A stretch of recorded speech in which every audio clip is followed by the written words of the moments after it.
Rock Island seems to be at a crossroads, somewhat in neutral at the moment. City leaders, under the guidance of Mayor Mike Tomes, hope to solidify Rock Island's economic base.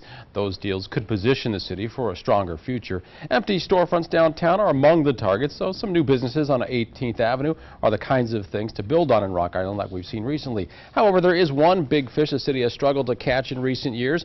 That's an anchor to fill the space at the now wide open lot that used to be the home to the Watch Tower Plaza. We all saw the plans for a proposed Walmart fall apart under the prior administration, but the goal remains to attract a grocery store to the location and fill the needs of people living in the adjoining neighborhoods. We know there have been talks, but nothing solidified in writing to this point. Patience is one virtue the city is demonstrating when it comes to that 23 acres of empty property. City leaders are aware they have one opportunity to get it right and turn the city out of sort of neutral into a positive direction. I'm happy to be joined by the man working to make all of that happen. Rock Island Mayor Mike Tomes joined us for a conversation. Thanks so much for being here, Mr. Mayor. My pleasure. Thank you. What do you think about whenever you drive by the old Watch Tower Plaza? I think of a lot of possibilities that could be there. There's no doubt a lot of people that gave ideas, soccer fields, flea markets, etc. And those are okay, but we really are wanting to get some retail sales. Something that really generates some activity for the economy. Absolutely, absolutely. And those others can do some, but not as big as the others. So we still have hopes for that. And we've talked in the past, you've mentioned that the priority seems to be among the people of Rock Island to have a grocery store there. What kind of interest is out there for the property right now? How close is the city to getting something done there? Unfortunately, not very close. We did do an RFP, a request for proposal out there to developers and everything else, and didn't get any responses. So that's the depressing side of it. That was just recently.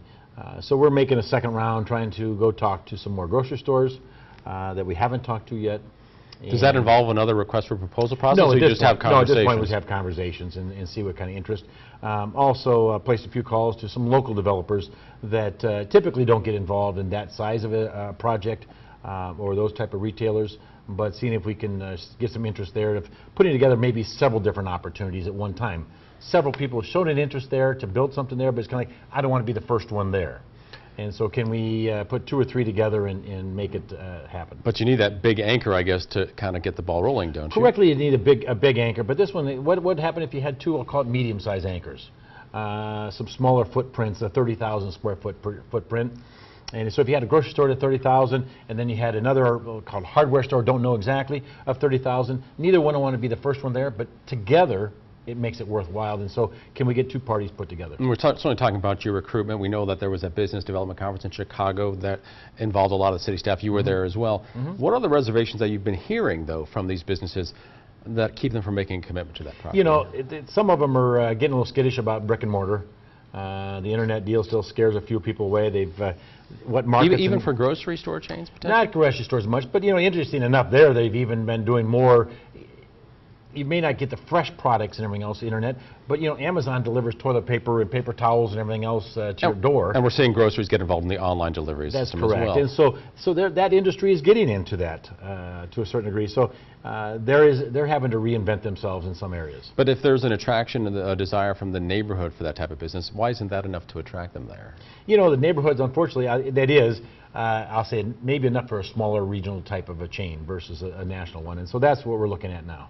How much do you feel the frustration of the people in the city, and does it frustrate you much that this isn't happening faster, I guess? You know, City Hall would probably laugh because it's not happening fast enough for me. I'm not the most patient individual, and coming from the private industry, you typically don't have to work through some of these things. I am getting anxious. I think the general public so far, the people I've talked to, ask questions, but they're very understanding. I think people have been understanding that we want to make sure we get it right.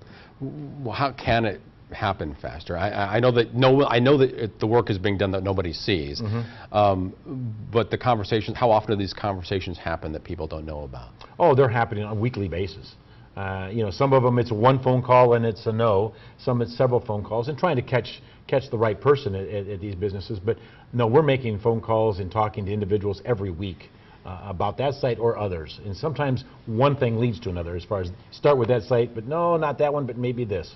But we're doing it weekly basis. It's happening on a regular basis. We talk about retail in general because Moline, we just found out it's going to lose its Best Buy in November. The company said it didn't want to renew its lease there. I know we're not talking about Rock Island specifically, but is this a symptom of the larger issues with retail that's hitting places like Moline and Rock Island, for example? It is.